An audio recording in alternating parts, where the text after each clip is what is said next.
We're now sitting in Beit Shearim, one of the centers of Jewish life after the destruction of the temple between the years 70 CE and 500 CE.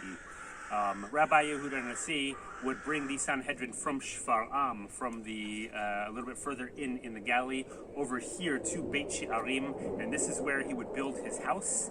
In fact, there are those that say that this indeed was his house, and in fact, upon a synagogue.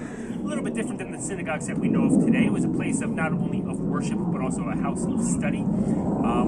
And this is where Rabbi Yehuda Nasi would become the head of the Sanhedrin, where he would lead these the council of wise men, of 71 wise men, and it's here in Beit Shearim that he lived and did much of his work. A little bit later on in life, due to a medical condition, he was brought to a place called Tzipori, where he would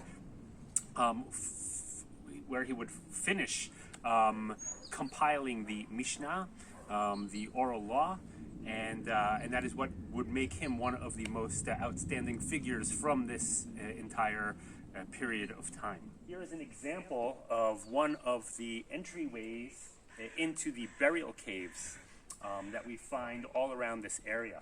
As you can see, as we focus on the arches, these are very clearly gateways. As I mentioned before, Beit Shearim, the house of the gateways. And we can take a look at the beautiful stone doors right there in the middle. Definitely the feeling of a very elaborate and luxurious place. In this case, a place in which many people were buried back 1,800 years ago. Since he was the head of the Sanhedrin, the 71 wise man council, he was a very, very popular figure. He also compiled the oral law, the Mishnah. When he was buried over here, many people wanted to come and pay their respects. We can see above the entryway, we can see a theater, an ancient theater, during which the hordes of people were able to come and watch the funeral procession of Rabbi Yehuda Nasi himself.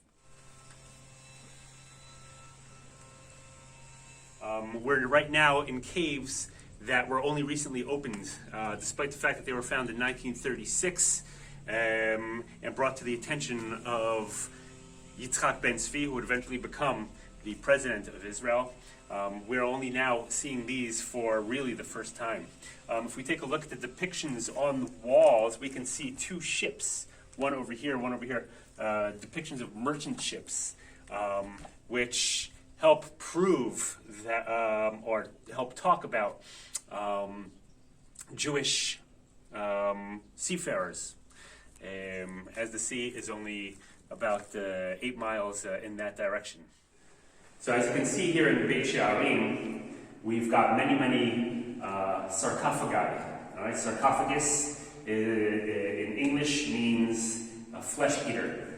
And the ones here in Beit Shearim are decorated very, very beautifully.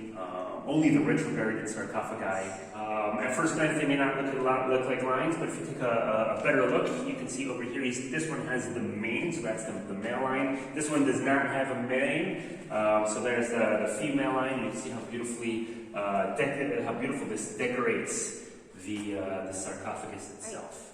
Many times the dead person was just laid out here.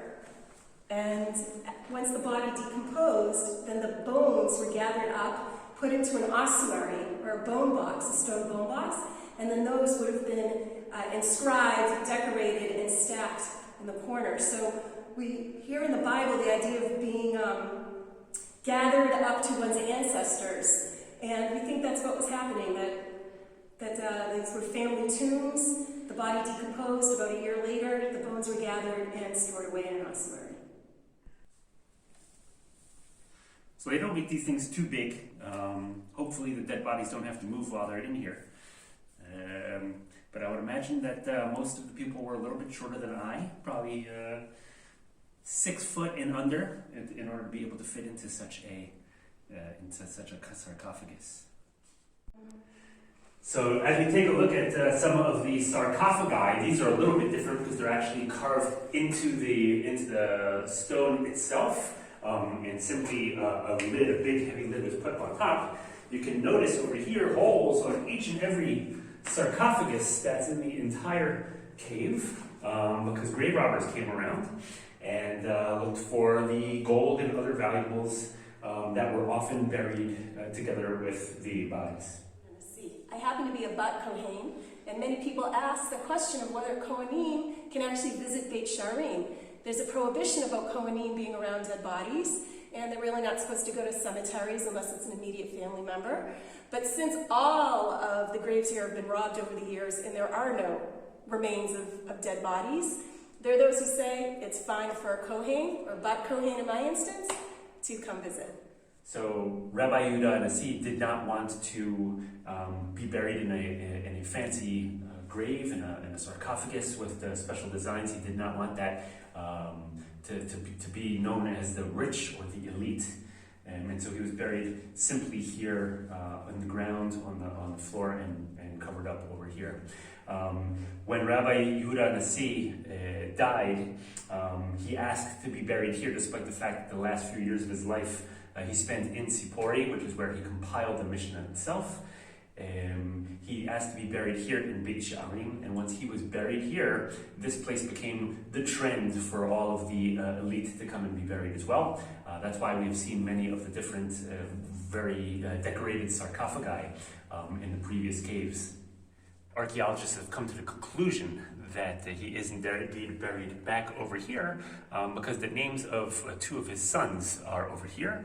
Over there is Rabbi Shimon, and over here we can see written in Hebrew, Rabbi Gamliel, who made a name for himself as well.